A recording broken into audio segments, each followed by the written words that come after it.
in our this year. And in that funding source, I calculated we're up to $750,000 we brought in that we couldn't have done without the university's help. So with that, I'd like to introduce Dr. Mark Rogers to tell us all about the Cooperative Research Program.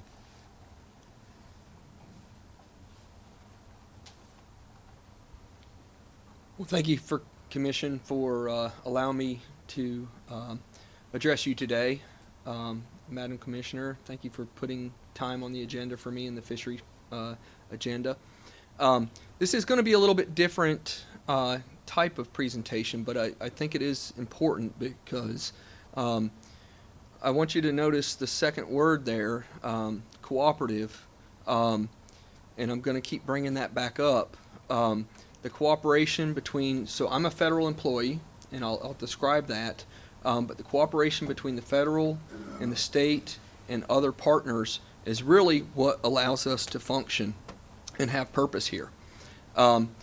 So the structure of my presentation is I'm going to talk a little bit about, at the national level, what the U.S. Geological Survey cooperative research units do, how we're organized, what our missions are, and then I'm going to come in and focus on the Tennessee unit, which is stationed here at Tennessee Tech University.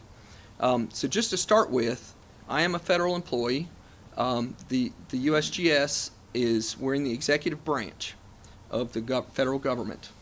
We fall within Department of Interior, and then under that, U.S. Geological Survey, and then the co-op units are a piece of that. So right now, I'm the unit leader here in Cookeville over our unit, and we have an assistant unit leader, Amanda. So we're full-time federal employees, but our mission here is to provide technical assistance to our Tennessee partners. I don't know, that looks wavy on the screen, but not here. The cooperative research units, it's part of a federal program that was authorized in 1960. We have formal cooperative agreements that define the roles and the responsibilities of cooperators. And I will share that kind of structure with you. Our co-op unit mission, one of our pieces is graduate education to develop the future workforce. Now, when I say that, we're talking about the future professionals. These are college graduates with work experience that are basically committed to a livelihood in fisheries biology, and I'm kind of we're just putting the finishing touches on them to be great professionals, and I'll revisit that in a few minutes. We want to do, and this is a slide from my DC headquarters, actionable research to meet cooperator science needs. What does that mean? That means technical assistance to help when you have a problem that needs to be addressed. If we can help on data collection, data interpretation, to help with decisions, that's what we're here for. And that kind of overlaps with the last one of, again, technical assistance to cooperators and application. So, and that's a big thing, is application. It's got to be usable things that we're producing. Kind of the cooperator intent of those cooperative agreements is, and this is kind of the structure, the way it works, is the federal government is funding full-time employees. So my salary, my benefits, my assistant unit leader salary, her benefits. The university, another partner, they fund facilities and they reduce overhead costs on grants. Those are all written in the cooperative agreement of what those overhead costs can be. And just for an example, our standard university overhead rate right now, I believe, is 46%. Our negotiated rate through our cooperative agreement is 15%. So it's a cost savings on projects. The states provide some operational research funding, and then federal partners provide research funding. So if you're kind of wrapping your head around this, we've got the federal USGS, the university, state agencies, and other federal partners that are all engaged in this cooperative agreement and that cooperative function of the unit. There are long-term commitments through formal agreements. When I say long-term, usually it's 5-year cycles or so. One of the things is we want an equal voice to all cooperators. So even though I'm the unit leader, I'm not the boss in any way. It's the cooperators that have the voices to help direct what we should be working on and how we can assist you. And the last bullet there, purposefully limit federal control, that's something I want to highlight because U.S. Geological Survey does not have any authority for any regulations. We don't. We're working in your backyards. You have the authorities for these regulations. We have partners at U.S. Fish and Wildlife Service. When you get in threatened and endangered species and things, they can make decisions. Our partners at NOAA can shut down marine fisheries. I have no authority through USGS to impact what you all decide to do with your own resources. All I can do is help you get best informed to make those decisions. So here's the outlook of the current program. The dots are not showing up very well, but basically the states that are green have co-op units. The states that are gray do not have co-op units. So there's 40 units across 38 states. If you look just north of Tennessee, there's a big gap there. So in my opinion, I think that we're pretty fortunate to have the co-op unit here. And hopefully during my presentation, I'll share some of the successes and how we've tried to provide that technical assistance. Kind of at the federal level, the cost of that program, there's 38 states and the 40 units, the federals put in about $18.4 million. Now this is congressional appropriated money, okay? Then it's leveraged in state and other federal grants that adds another $40 million on average. And then we get another about $20 million across the program in-kind support from universities. So the feds are putting in about $18 million, and then the total value of the program per year is about $78 million. So I think we're pretty effective on getting our bang for our buck. If you look across the landscape of the program, there's things from geneticists to broad-scale landscape ecologists. My personal attributes, my personal talents are I'm a reservoir, big river, fisheries biologist, quantitative population dynamics, and we'll talk a little bit about that. Across the program, like I said, we're training the next generation of professionals at the graduate level, and so there's about 600 students across those units on average per year. With that general introduction, I want to focus more on the Tennessee unit, the one that you guys have to help you with your needs. We have 2 full-time federal employees, me and Dr. Rosenberger. So I just mentioned I do fisheries, biology, ecology, fisheries management, rivers, reservoirs. Dr. Rosenberger, she specializes in mussels, crayfish, biodiversity, aquatic systems. Our unit was established in 1973, so we're over 45 years, and I've been with the unit for about 3.5 years. When I came here, we were having the assistant unit leader position was going to be vacant. I was told by my supervisor that it was going to be 4 to 5 years till we could fill it. They allowed a transfer to have us a fully staffed unit, and that's a big deal because I'll share that later that not all places have that.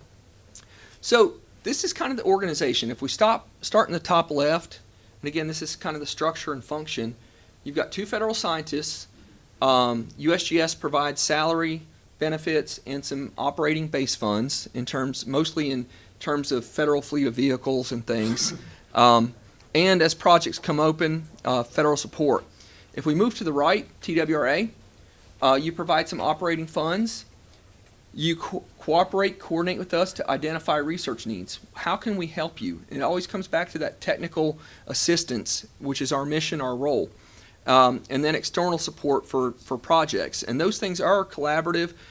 We talk about what do you need help with, what's coming, are there emerging issues, are there lingering issues, how can we provide our scientific abilities to help you. Lower left, Tennessee Tech, they provide university offices and support staff, and they provide me and my assistant unit leader with academic appointments. So we are professors. And then lastly, U.S. Fish and Wildlife Service is another player. And they help identify research needs for them as a federal partner with USGS and provide external support for projects as they need things.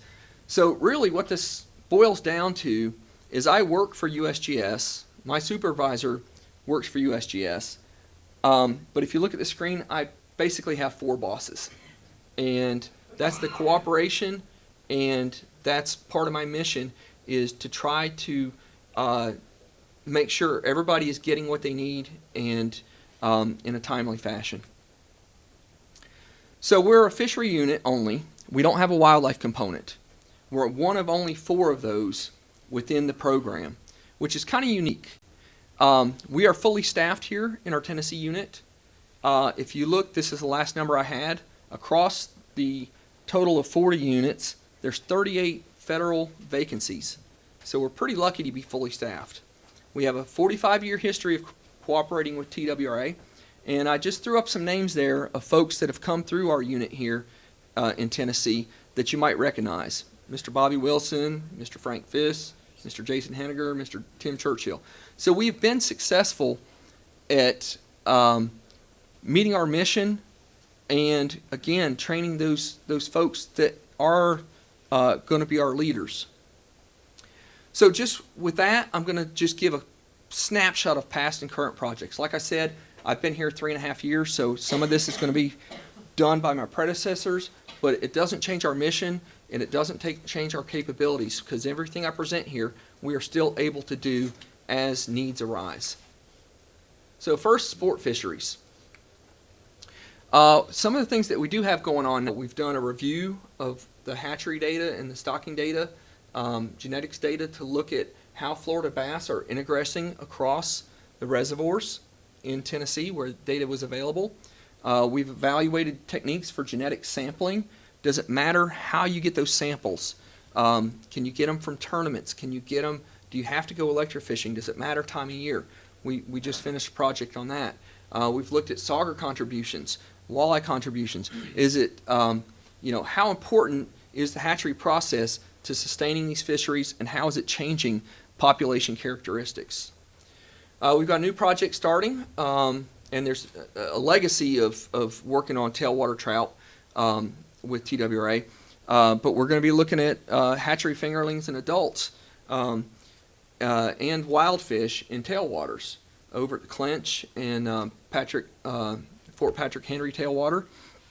So that's kicking off, working with the state hatcheries and also the federal hatchery at Dale Hollow, trying to maximize the return to the fishery, but also making the hatchery process efficient.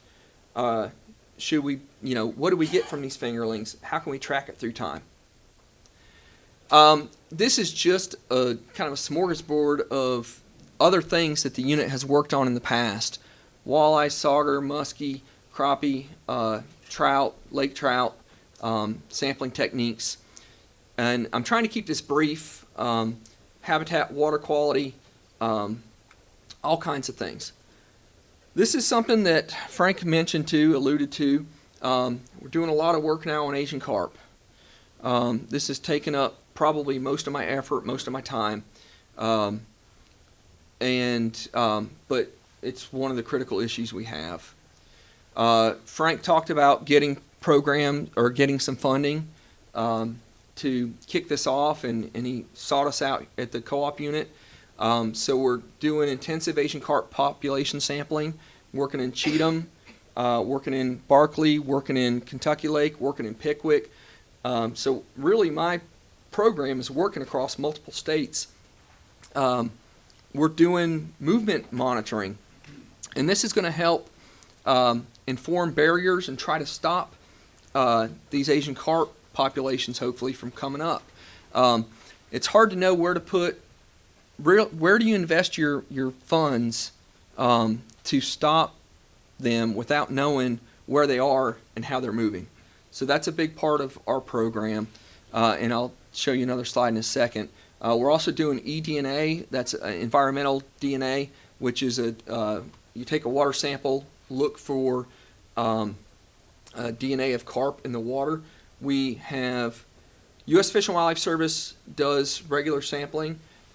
We have used their techniques, and we have created the ability to do it right here down the road at Tennessee Tech, where when we get a call, we can go get a water sample and we can run it right away and not be on that 6-month or whatever schedule of Fish and Wildlife Service. We can kind of have a rapid response for detection. On the left, bottom left, it's really small from back here, and I'm sorry for that. You see the Cumberland and Tennessee rivers. With the movement stuff, we have, and this is a cooperative program with multiple states involved, but we have every dam from Kentucky Dam to Gunnersville monitoring Asian carp movements. And we have dams on the Cumberland, Barkley, Cheatham, and Old Hickory, wired up monitoring these movements. We've got about 200 fish tagged in the system. That number is going to keep going up, and we really want to know, is there certain times of year when these things are moving through? We know they're coming through the locks, but is there certain times of year, is there certain times of day, is there something that we can do to maybe evaluate lock management, work with Army Corps, that could help that invasion or the movement process? And the other thing is, when the barriers hopefully are in place, barriers, we will have fish in the system to see, is it helping, and how much is it helping. Commercial fisheries is something that's been worked on in the past in the co-op unit. I don't have any current commercial fisheries projects. It's something that we could do if there was a need. In the past, there was projects on paddlefish, but that is something that we can help with. Imperiled species is another area that we've worked in the past. Some examples: Barron's top minnow in the upper left, blue mask darter in the upper right, boulder darter in the lower left. And so this goes to the biodiversity and just kind of the talents that we have, is looking at distributions, abundance, life history, identifying threats. Some of that falls into TWRA's neck of the woods, some of it falls into U.S. Fish and Wildlife Service, but again, remember that word cooperative. And then Forgotten Fauna, mussels. I mentioned our assistant unit leader works a lot on mussels. She's done a lot in Missouri. She's got some projects going in, starting in Tennessee. And some of the process here with the life cycle of mussels is it requires a fish as a host for the juveniles. How do you know what that host is? Can we raise them in hatcheries? Can we reintroduce mussels? Can we rebuild some of these populations that might be struggling? And so she's been engaging with the Cumberland River Aquatic Center, the hatchery that you all have.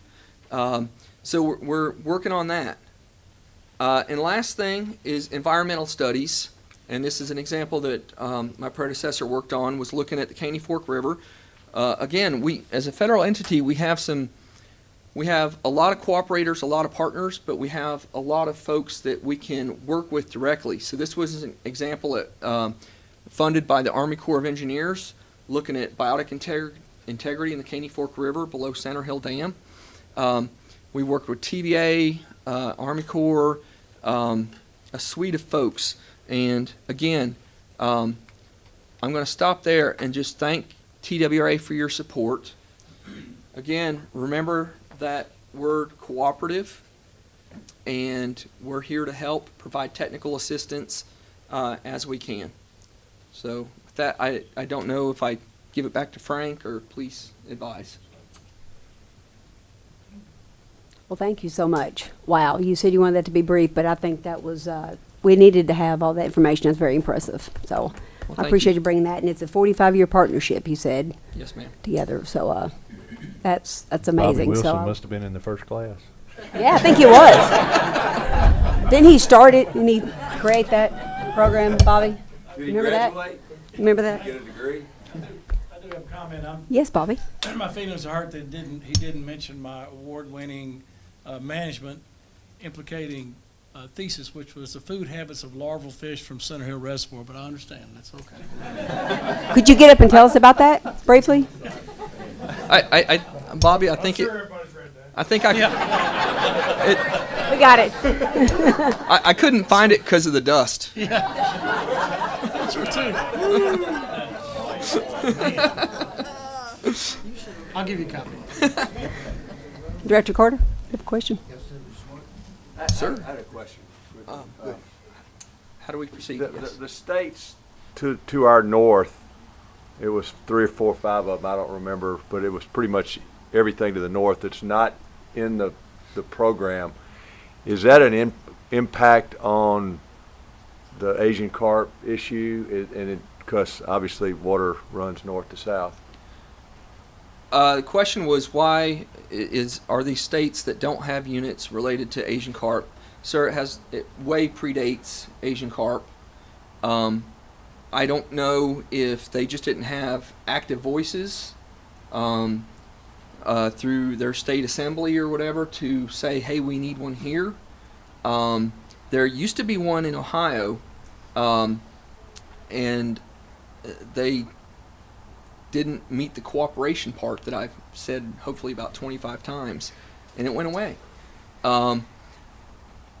Right now, there's interest in expanding the program, but if you follow federal budgets at all, we've kind of been flatlined and sometimes zeroed out of budgets, and we've had to have people like you come fight for us. In the AFWA program, fight for us. I think Kentucky would love to have one. But it way predates the Asian carp. It's unrelated. Thank you. You Yes, said ma'am. there's a barrier going in July. Is that right? With your Okay. permission, Frank would have more information on that than I would. Okay, wait. I think. Okay. Is that allowable? Yes, there's an acoustic barrier going in July on the Barkley lock, and all that stuff gets tentative, and the more it rains, things get more tentative. But their installation plan is to do that. TWRA's scientific dive team already cleared the way of all the mussels so they were taken care of while this thing was installed. So we're hoping to get that going and testing it this summer. And there's possibly going to be a media day in late July to invite congressional staff to come look at it, and we'll keep you posted if that happens. Great. Thank you so much. Director Carter, I believe I cut in front of you. I'm sorry. Go right ahead. Thank you, Madam Chairman. I just wanted to mention a couple of things. One, just to reiterate the importance of the co-op units to the agency, actually to all the states that have them. In many states, actually most states, there's also a wildlife co-op unit. Tennessee doesn't have a co-op wildlife unit, but doesn't mean that Tennessee Tech doesn't also do, different kinds of wildlife projects, but USGS in Tennessee is centered on fisheries. And Mark touched on this a little bit, but why, and Frank as well, why our own people don't do the research. And there are several reasons. One is that they can concentrate on a particular project much more than our people who are already spread so thin. They may sign somebody for several months to a year or more, depending on what level of study they're doing and how long the project is, to get that through.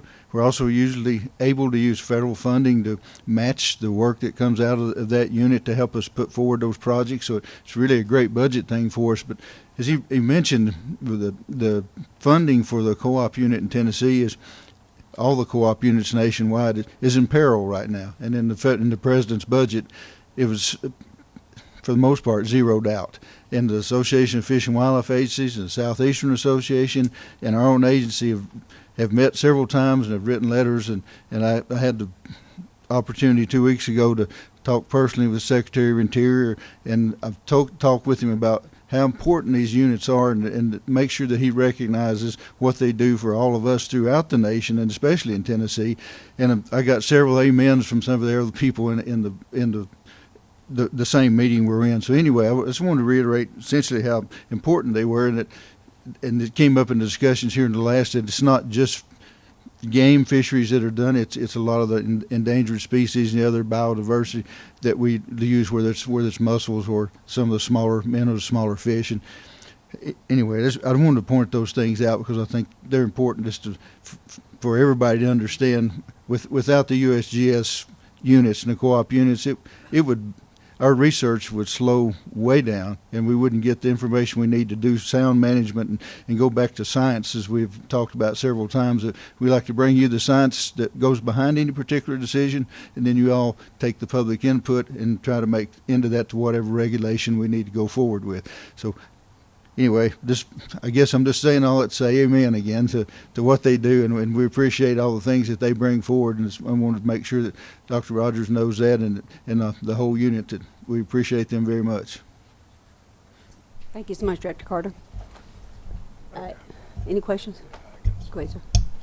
Thanks, Dr. Roger, for If I the. just mention one last thing, Bobby's work on larval fish, he still practices that when he fishes anytime.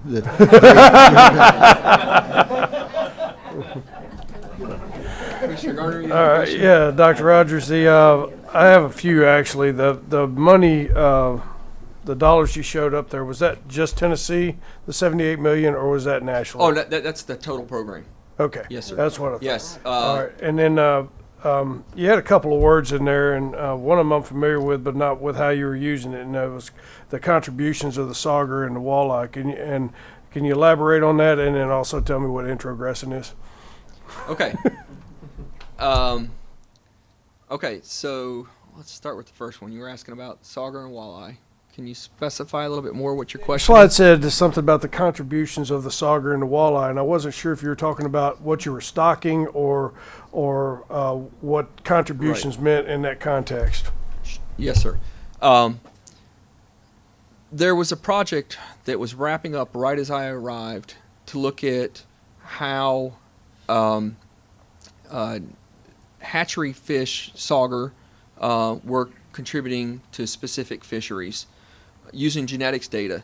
So you have information on what the hatchery genetics looks like, and you compare that to the genetics of the wild population. And so then you compare it back and see how much influence the hatchery is having. I was not a scientist engaged in that project. It was wrapping up. It was just me trying to provide an example of how we are trying to use genetics and look at how the hatcheries are contributing to fisheries. Does that help that part? When you look at fish later on, you can tell whether they have hatchery genes and wild genes if they're breeding together. Is that something you would measure? Frank wants to step up. with your permission, sir. Absolutely. Got a way of dumbing things down for me, so after I talk to Mark, he's our That'll geneticist, work. by the way, so get ready for those answers. Yeah, the back to the contributions. Basically, if we're stocking fish, do those fish add to the population, or do we ever see them again? What percentage of the fish are from fish we stocked? And there's really high-tech and cheaper ways to figure that out, and that's what he's talking about by using the genetic markers. Yeah. Okay. And then to follow up your second part of the question on integration, that's about when you take genes from a pure Florida bass and you put them into a system to augment the size structure, the maximum lengths, maximum weights, trophy fisheries, how many of those Florida genes are really getting absorbed down the road into into the next generations. So that's what integration is. It's how many of these genes are becoming part of the population structure. Does that help? Okay, yeah, no, I get the gist of it. F1, I don't. I think just the outskirts good enough for me. I can't get it much deeper. It'd be way over my head. I guarantee you. And then the last thing I had was your tagging system that you're using on the carp. Can you explain how you track those and what the process is on that? Yes, sir. The tracking system is basically they are sensors that we put in the locks, we put at the dam. We have some distributed throughout Kentucky Lake, and it sits on the bottom. And it's basically like it's ultrasonic, but it's almost like thinking about a Doppler radar, right? And so then we catch carp and we do a surgery on them. So each one of those sensors that we're putting on in the locks or in the dams, those are $1,500, $2,000 pieces of equipment. But then the tags, so we do surgery, we catch carp, we do surgery on them, we stitch them up, we put a $300 tag in them. So as these things are swimming around, they're pulsing out this signal. And each fish has its own signal, unique identification, just like your fingerprint. When they swim by one of these stationary receivers, it detects which fish it was, when it was, and so we just go down. So we try to get as many fish tagged as we can, and then we go down and lift these receivers off the bottom, pull them up out of the locks, and that's how the system works. At that point, you download that information off the receiver and then put the receiver back down there? We put it right back down, Yeah. and then Okay. the data gets shared across the network. Alabama, Mississippi, Tennessee, Kentucky are all working on this. The data goes back to some of it goes straight back to Congress through various reporting processes. All right, thank you very much. I appreciate that. Any other question for Dr. Rogers? Thank you so much. Thank you for appreciate your your time, and time. thank you for being here. And again, thank you for all your support. Thank you. That concludes fisheries. All right. We're going to take about a 15-minute break, and then we'll come back in and finish up. I would like to mention a thank you to Miss Debbie Hood and Judy for all you girls have done and the food, the patriotic food. So thank you very much for that.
All right, that was a short 15-minute break.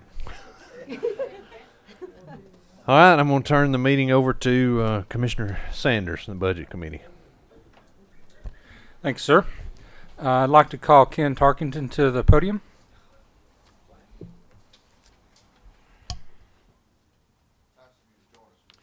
Thank you, Mr. Chairman. First, I'd like to thank Commissioner Cox for driving all the way up here from Collierville just to hear me talk. But I guess he left. All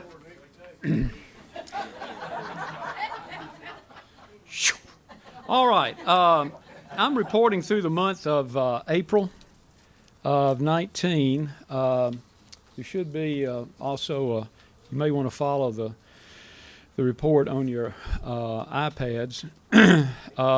At the top of the financial report is the boating fund, and through the month of April, we've received 8.2% less in boat registration income than the same point in time last year. Of course, we still have May and June to go, and we're at approximately 45% expense of our annual allotment for the fund. In the middle of the page, the wildlife fund through April, we're approximately 1.7% less than the projection for this year, and we're close to or almost at 62% expense to the allotment. At the bottom of the page, the two endowments or permanent funds are the Watchable Wildlife Fund, where there's $17,005 that can be transferred. The ending balance is $6.6 million. And the lifetime endowment has almost $54 million in it. At the top of the next page or second page is the Wetlands Acquisition Fund. And through April, there's $12.7 million balance in it. We've zeroed the maintenance out as we usually do. And the in lieu of tax or Wetlands Compensation Fund, there's approximately $897,000 in that. You should have, do y'all have a third page? Okay, I got it to the director's office late, so I apologize. Looks like that. It's a little bitty page. It's really, really hard to see anyway. Through May, our interest earnings on a cumulative basis is 6.2%. We earned, just for last month, 0.8%, which is about $558,000. That was the increase in the value. In other words, in the investment for the month of May. Are there any questions or comments? That concludes my brief. Thank you, Ken. Thank you. Mr. Chairman, I would like to address Mr. McLerran.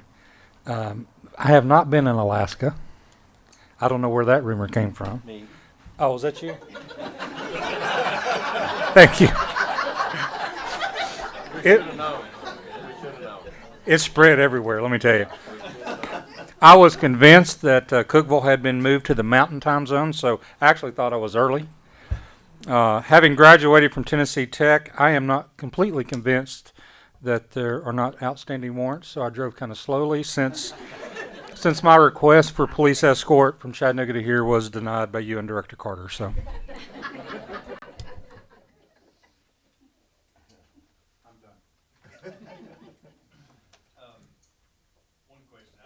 Jennifer or who, but are you seeing an upswing? And maybe it's for Susie. I don't know who handles the boat registrations part of it, but are you seeing an upswing in renewals since all of the emails and the? So can you give us? I just was wondering how much of an upswing you're seeing, because I know somebody's really focused on trying to get folks to renew their boat. Yeah, so I was actually just pulling up the Google Analytics. We sent out a couple of communications. We sent out a text message to people and email, and we off of that it was $89,000, and that was Tuesday. We'll send out another reminder before July 1st when the fees go up. So that should bring that back up. Okay, But that's above average, I'm assuming. Yeah. Okay. Commissioner Stroud. I would like to propose this and just bring it up and let you guys sort of think about it. But our dear friend Bill Cox and Jennifer and I spoke a while ago, and one of the things we talked about was he did such a great job at being the chairman of that committee. And now that I am, I want to make sure that I'm, doing the same as much as I can. So anyway, we talked about, I asked him, I said, what am I needing to do? What is not being done? But his comment really for Jennifer and I really makes sense. And that is, she has, and her people have so much stuff going on with retention and recruitment. And it's just overwhelming to talk about this stuff at one time. So what I would like to do, with everybody's permission, is that each month this committee allows you to pick a topic or pick those 2 or 3 things that's being worked on and the success that's happening, and keep everybody sort of informed as to what's going on in that kind of a situation, because it really is a ton of stuff that's going on. So with your permission, guys, I don't know how you present that other than just saying I would love to be, every time we have our commission meetings, a little bit of a moment to make sure that this committee hears from Jennifer and her people, and it just helps us. And it also gives us a chance to tout our commission and the things that we're working on. So hats off to Bill, and I appreciate the time. Thank you. I'm in agreement with that. So. All right. I'd love the opportunity All right. for sure. Anybody else got any questions? Officer Cook, did you take care of your problem you had during break? You just never know. I mean, that's why we have law enforcement at these meetings, is to take care of those issues. I'm glad that got handled.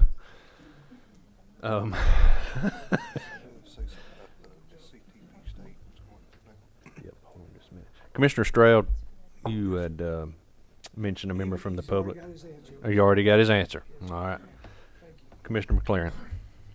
I'd like to remind everybody that the rest of this week and through Sunday, the Tennessee SCTP state is going on down at the Nashville Gun Club. If anybody wants to see a few hundred or maybe a few thousand, I'm not sure what the head count is, of teenagers with guns running around everywhere, breaking targets. They'll be down at the Nashville Gun Club. Any other comments from the commissioner? Any comments from the public? I would like to introduce my son, Jackson. He's sitting back there by Lisa. He was undercover to pull a joke on Officer Cook earlier, so we didn't want to introduce him. But anyway, Mr. McLerran, I know you just got back from a trip to Colorado. Congratulations on your daughter for even being able to shoot out there. But anyway, congratulations to her, and appreciate what you do promoting the kids shooting and the archery, both shotguns and the shooting. So, Director Carter. Thank you, Mr. Chairman. I got just a bunch of stuff in no particular order. There's some eclectic. First of all, to Jennifer, I got one of those emails. I hope you all got one that's for Father's Day, saying essentially, hey, if you haven't done this, buy a license or register your boat or everything. This would be a great thing to do for your father, or also you could buy an elk tag raffle. And so I got that one. So which by the way, you probably know she got the cast on her foot. We've been kidding her she could work for IHOP, but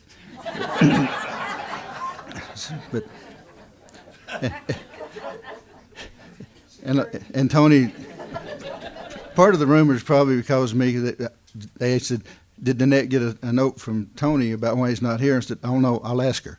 So, okay, they don't all work. Let me break this down. James, don't look at me. I mean, Commissioner. Just a couple things for real. First of all, we got a lot of national publicity off of the sound barrier work at Barkley.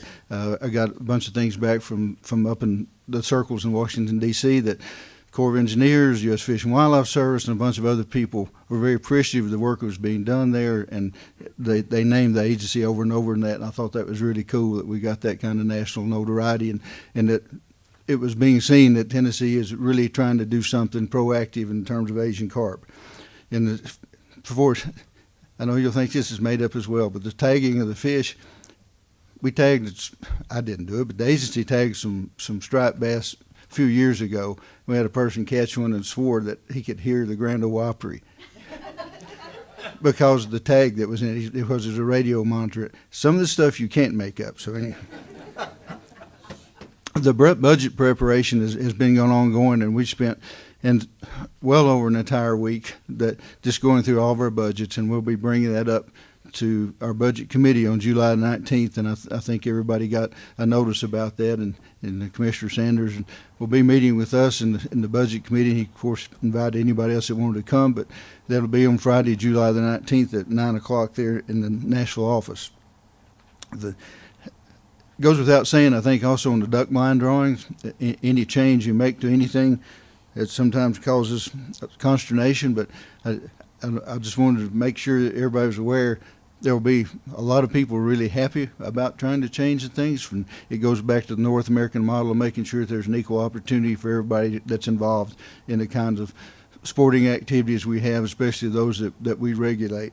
And then there'll also be a few people who won't like it at all, so you'll probably hear from both sides. Just no epiphanies there, just want to make sure that you knew that. But other than that, I think that's probably way more than you wanted to hear, but thank you.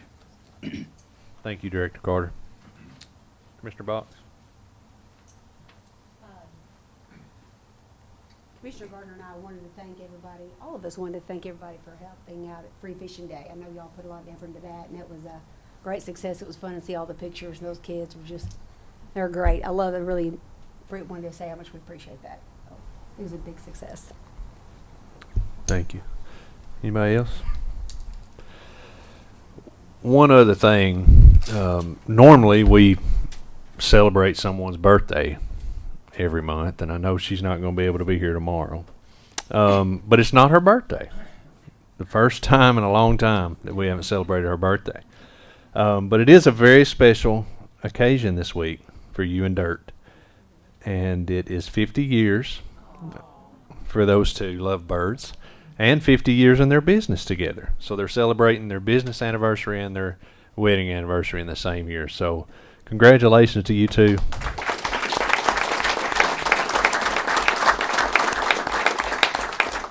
It's a milestone that doesn't happen a lot. So a lot of people don't live to be. Never mind. Sorry.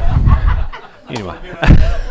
I'm not going to tell you what birthday I will be celebrating this year. It's a decade one. But thank you very much. Thank you.